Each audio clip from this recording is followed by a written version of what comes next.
আজকে আমি এই অবস্থায় এসে পরিষ্কার বুঝতে পারছি মানুষের একটা বাড়ি মানে নিজের বলতে একটা বাড়ি, নিজের একটা ছাদ, এক টুকরো জায়গা, ভাড়া ঘর নয়, নিজের একটা বাড়ি থাকাটা যে কতটা জরুরি, কতটা প্রয়োজন একটা মহিলার, বিশেষ করে সেটা আমি একদম তিলে তিলে বুঝতে পারছি।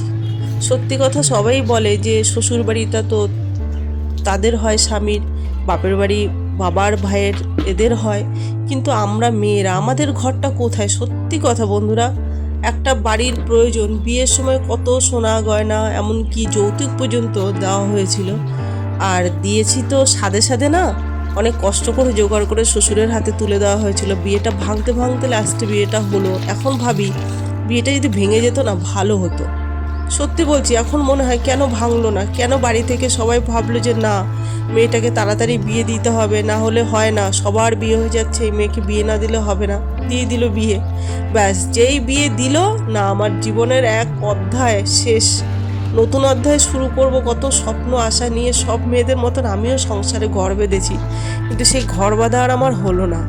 এটা কপালের ফের ছিল, না আমার কর্মের ভুল, না আমি নিজে ভুল, আমি এখনো বুঝতে পারছি না। তবে যা হয় মঙ্গলের জন্যই হয়, এটুকু মনে রাখি। মঙ্গল আমার সাথে কিছু হোক বা না হোক, নিজের কর্ম করে যেতে হবে। আজকে আমি একজন মা, শুধু যে সন্তান বা শ্বশুরবাড়ির একজন বৌমা তা নয়।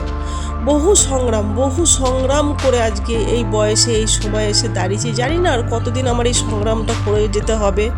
ঈশ্বর কবে মুখ তুলে তাকাবে, নিজের এক টুকরো বাড়ি হবে, এক টুকরো জমি হবে, যেখানে নিজের মতন করে আমি একটা তুলসী গাছ রোপণ করতে পারবো, নিজের বাড়িতে দমিয়ে হাঁটবো, নিজের বাড়ি বলে আমি একটা দাবি করতে পারবো। এই যে স্বপ্নটা তিলে তিলে আমারে ছিঁড়ে চিড়ে খাচ্ছে বন্ধু, বিশ্বাস করো। রাত্রেবেলা ঘুমের মধ্যে আমি স্বপ্ন দেখি আমার নতুন ইট দিয়ে বাইরে তৈরি হচ্ছে, মিস্ত্রি লাগানো আছে, বাড়িতে কুয়ো কাটা হচ্ছে। জানি না মানে কেন এই স্বপ্নগুলো আমি দেখি, কিন্তু প্রায় দিন আমি চোখ বন্ধ করে এই স্বপ্নগুলো দেখি। সত্যি খুব মানসিক টেনশন একটা কাজ করে সব সময়ের জন্য। মানুষ বাড়ি বানায়, গাড়ি বানায়, আমার ভালো লাগে, ঠিক আছে, কিন্তু আমার অত রাজা হওয়ার শখ নেই। সামান্য এক টুকরো সুখের সংসার পরিবারকে নিয়ে, এটা কি বেশি, খুব বেশি চেয়ে ফেলেছি বলো তো?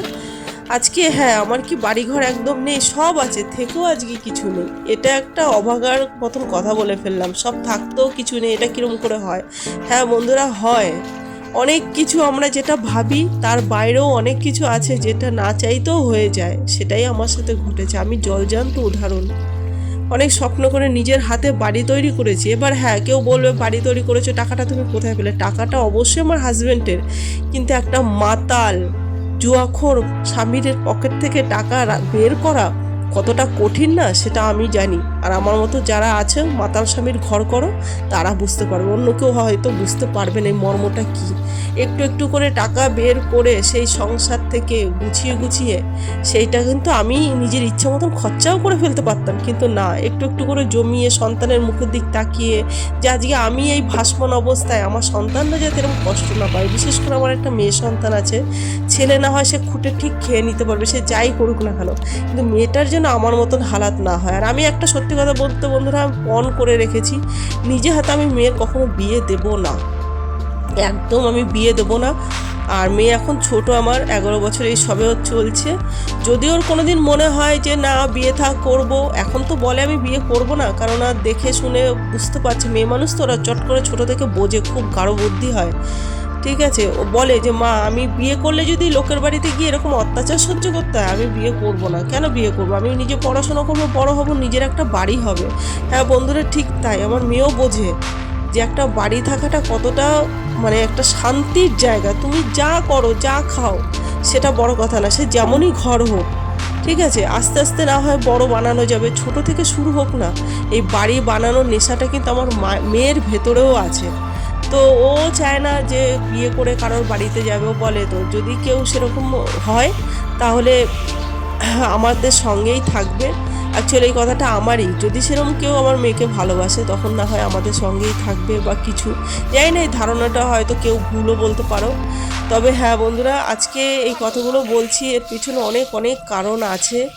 আমি কখনো ভেতরের কথা কাউকে প্রকাশ করতে চাইও না আর বলিও না চট করে, কারণ ভীষণ চাপা বলতে পারো। আর আমার খুব কাছের মানুষদের তাদেরকেও আমি চট করে বলি না। জানি কি জানো তো, যে মানুষকে বলে কি হবে, মানুষ তো সমস্যা সমাধান করতে পারবে না। আর কোথাও একটা শুনেছিলাম যে দুঃখ ভাগ করলে নাকি কমে আর সুখ ভাগ করলে বাড়ে। ভুল বন্ধুরা, একদম ভুল। দুঃখ ভাগ করলে বাড়ে। আজকে তুমি দুঃখের কথা কারো কাছে শেয়ার করবে, সে আরও ওই দুঃখের কথাটা নিয়ে না 5 জনের সাথে গিয়ে মজা মস্করা করবে। যখন ওই কথাটা তোমার কানে আসবে, তোমার যন্ত্রণা হবে, ভেতরটা ফেটে যাবে যে তুমি ভরসা করে তাকে দুটো কথা বলেছিলে।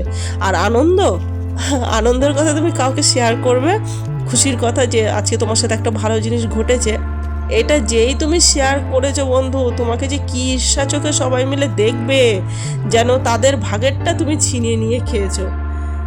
উফ, কত রকম মানুষ এই পৃথিবীতে। আজকে ভগবান চোখে আঙুল দিয়ে দেখিয়ে দিচ্ছে যে আমি যাকে ভরসা করি, বা কাউকে ধরো বিশ্বাস করে দুটো কথা বলবো, তারাও একটা টাইমে তোমাকে ছোবল মারতে পারে। হ্যাঁ, চলতে হয়, ফিরতে হয়, মানুষের সাথে সবার সাথে ওঠা বসা করতে হয়, করি, ঠিক আছে, কিন্তু এখন না ওই আগের মতন আর মন খুলে কারোর সাথে মিশতে পারি না। বড্ড ভয় লাগে যে আজকে মিশবো, কালকে আবার কি দিয়ে হবে, লাস্টে আবার আমার বাড়ি বয়ে ঝগড়া করতে আসবে। ঝগড়া, অশান্তি, কারোর সাথে তর্ক আর ভাল লাগে না। বিশেষ করে এত ইরিটেটেড হয়ে গেছে না ব্রেন, আর সহ্য হয় না, কোনো কিচ্ছু সহ্য হয় না। মনে হয় চুপচাপ শুয়ে থাকি, বসে থাকি, নিজের সংসারের কাজটুকু করি, ব্যাস, তার বাইরে আর কিছু নেই। তবে একটা শান্তির জায়গায় কি জানো তো, ভগবান আমার মেয়েটাকে আমার কোলে পাঠিয়েছে। আমার একটা